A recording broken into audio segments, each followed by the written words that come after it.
Well, hi there everyone. I've been thinking about my next solo play.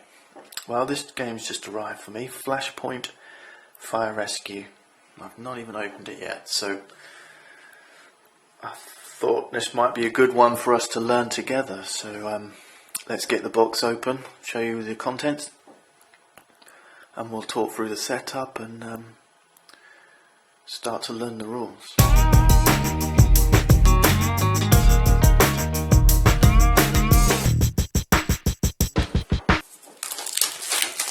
So this is a co-op game from Indie Boards and Cards.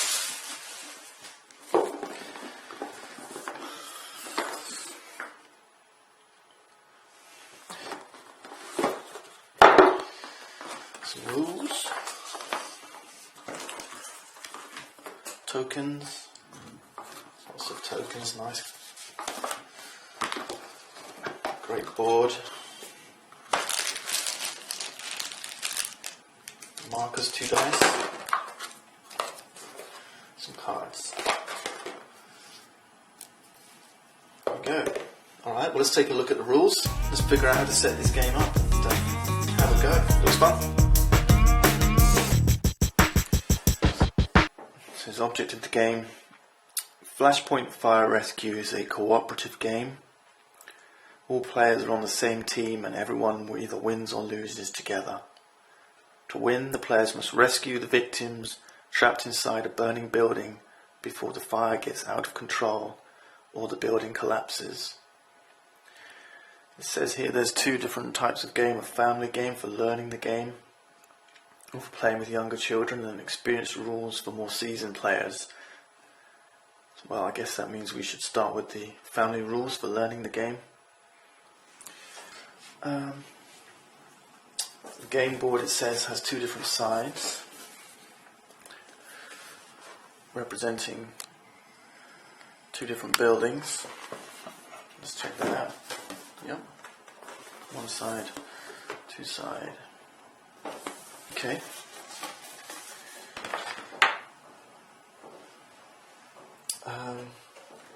And one other rule that it qualifies here is about adjacent spaces, and it clarifies that orthogonal, left, right, up, down, diagonal spaces are not adjacent. And then it talks about closed doors and walls preventing spaces from being adjacent. So like these red sections here have given us some key points. Okay, let's follow the setup.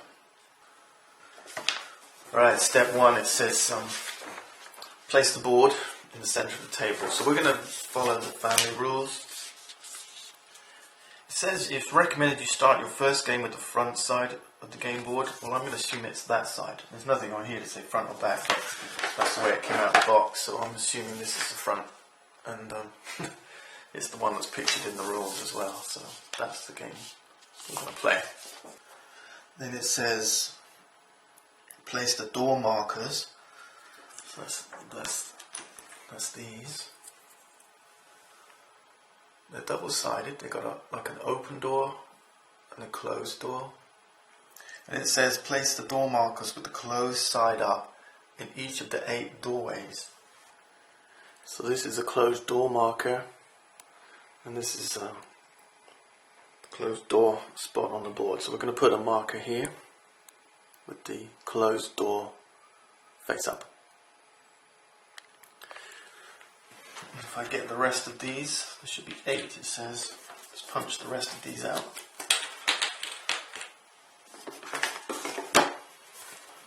That's it. So those are the 8 doorways. Now it tells us to place the fire markers, and it gives us some coordinates here for this setup.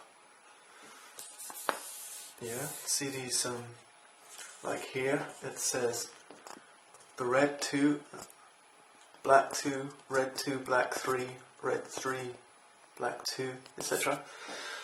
So along the edge of the board here we have these black numbers 1 to 8 and the red numbers 1 to 6.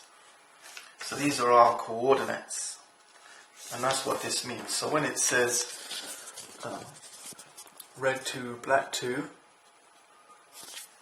we look for red 2 all the way along to black 2, and we place a fire marker here. So we'll punch out one of these. Is this the fire marker? Yeah, these are the fire markers. We're going to punch these out, and place them at these spots. Okay. You'll notice too, if I zoom in here, that on the actual square here, it has the coordinates. So you don't have to do this left right thing. You can just look for this coordinate. So this one's red 4, black 4. Okay, and each square has this written on. So here we have red 4, black 3. So I'm going to go ahead and set these up. And when you come back, you'll see the fire markers on the board. Okay, and the last one here at 6, 6. Notice these tokens. There's loads of these fire tokens. There's fire on one side and like a smoke on the other side. So that's the last one, 6, 6. So we got like a little bit of fire going on here in the living room. Big fire in the middle in this kitchen area. And then there's this little spare bedroom here. A single bed there, in there. Just a little fire going on here. Okay, so these are all my point of interest markers. I'm taking 2 victims and 1 false alarm, putting them back in the box. I'm going to turn all these over and give them a shuffle.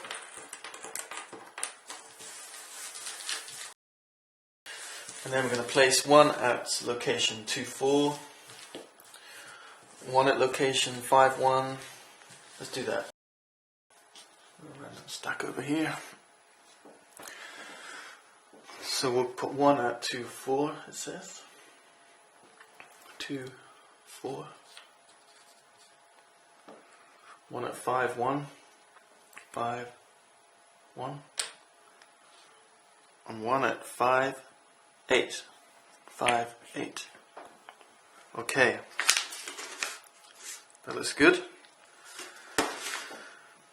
Then it says, place the damage and action point markers, the remaining point of interest and threat markers and dice near the board where everyone can reach them. Okay, so I'm going to get those pieces out and show you each one. Okay, near the side of the board here then we have the remaining POI, point of interest markers, these blue ones. We have the threat markers, fire and smoke. These are the damage markers, these black cubes, little wooden cubes, nice. These are the action point markers, and then the dice, which you'll notice correspond to the coordinates on the board.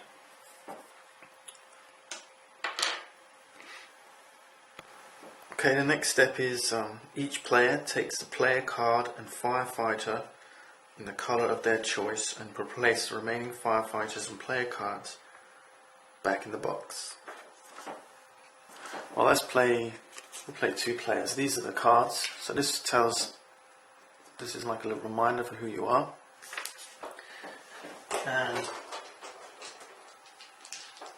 And these are the firefighters. This is the 6 different colours. We'll take red and yellow. That's good colours. Finally, on the components, it says place heal, hazmat, hotspot markers, specialist cards, and the engine and ambulance markers, tokens, back in the box. So we'll finish. These are the engine, ambulance markers. I've got all these other tokens to finish popping out which we'll do for the advanced game. And then it looks like we're nearly there on the setup. Each player places their firefighter on any of the board spaces outside of the building. I'm guessing we want to be near the action. I don't know, let's put one here. These are outside spaces, these squares here. Well, let's play. I don't know if there's an advantage for different locations, so let's learn the game, and we're not so worried about winning. We'll learn the game and see how we play. Right, so that finishes the setup. I hope you've been intrigued by what you've seen so far. Join me next time and we'll start turn 1 and we'll see how this game plays.